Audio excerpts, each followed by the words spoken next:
Hi Sudhir sir, welcome to Viral Bayani. कैसे हो आप सर? Thank you. मैं बिल्कुल ठीक हूँ। आप कैसे हैं? बिल्कुल ठीक sir. Sir firstly many congratulations Doordarshan join करने के लिए। क्या कहना चाहोगे? What inspired you sir? Thank you, thank you. I am also very excited about my new show.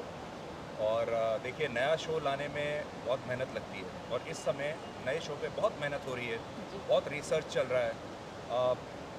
मैं जो व्यूअर्स हैं, लोगों से उनकी राय जान रहा हूँ, वो क्या नया देखना चाहते हैं, क्या चीज़ मिस कर रहे हैं। जी। तो बहुत सारी चीज़ें इस समय चल रही हैं। सर दूरदर्शन बहुत एक लॉन्ग लार्जेस्ट चैनल रहा है, ऑल ओवर द वर्ल्ड चलता है। बट कहीं ना कहीं नई चैनल्स आने की वजह से उनका जो इम्पैक्ट है वो कम हो गया है, वो नहीं दिख रहा है वो कहीं पर।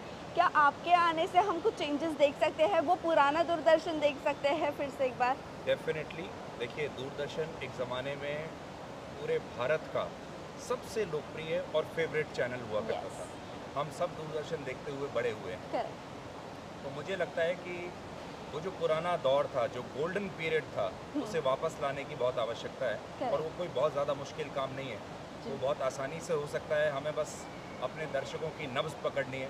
करेक्ट। और असल में अगर आप मुझसे पूछें तो भारत का मतलब दूरदर्शन है। हम्म। और ये एक ऐसा प्लेटफॉर्म है जहाँ टीआरपी की कोई रेस नहीं है, हम्म। जहाँ पर सिर्फ इसलिए कोई शो या कोई न्यूज़ नहीं दिखाई जा रही है ताकि उससे आपको कोई फ़ायदा होने वाला है या कोई टीआरपी की दौड़ लगी हुई है। जी।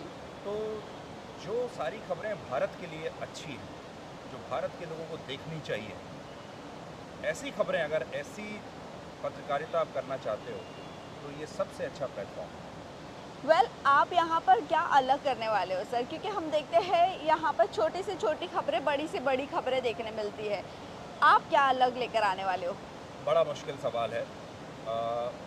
देखिए, मैं तीसरी बार ये कोशिश कर रहा हूँ। पहले डीएनए किया, यस। उसके बाद ब्लैक एंड वाइट किया।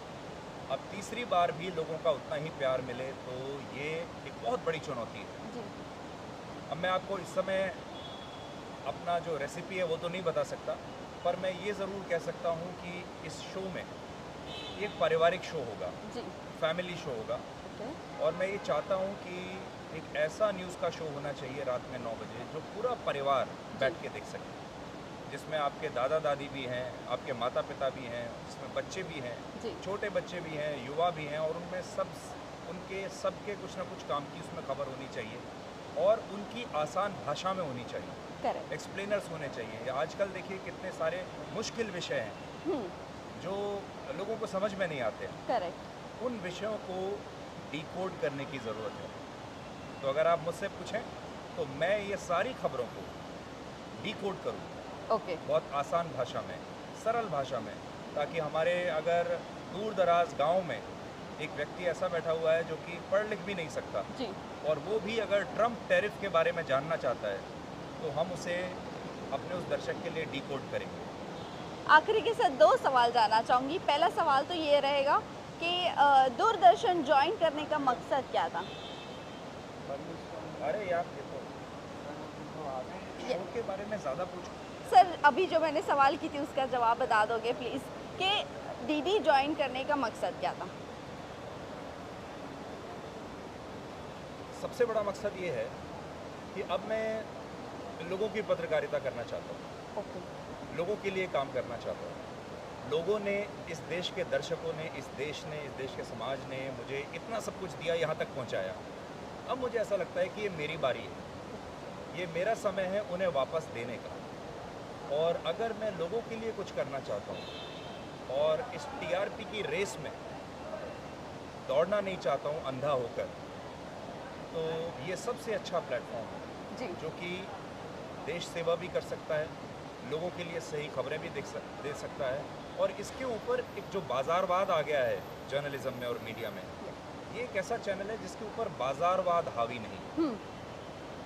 आखिरी सवाल सर, आपका जो शो है पिछले शो से अलग होगा या सेम होगा? कितना डिकोड होगा, लेकिन कितना सिमिलर होगा, कितना अलग होगा? देखिए, मैं वैसे ही रहूँगा। जी। मेरी भाषा, मेरी सोच, मेरी पत्रकारिता वैसे ही रहने वाली है। प्लेटफॉर्म अलग होगा, जी। नाम अलग होगा, लेकिन मुझे लगता है कि वो आज के ज़माने का शो होगा। अगर ओके। 2025 में आप कोई नई चीज़ आज बनाते हैं तो उसमें टेक्नोलॉजी का ज़्यादा प्रयोग होगा, हुँ, एआई का ज़्यादा प्रयोग होगा। ओके, और इस समय लोगों के मन में जो फ्लेवर है जी, न्यूज़ का, उसको ध्यान में रखने के बाद हम ये कंटेंट तैयार करेंगे। उसे ध्यान में रखने के बाद हम ये सारी जो जो नया शो होगा इसको बनाएंगे। तो मुझे लगता है कि ये शो बाकी शोज़ से ज़्यादा आगे का होगा, हुँ, ज़्यादा आगे का सोचेगा। ये फ्यूचर का शो है। Okay. Thank you so much sir, thank you. Thank you, thank you.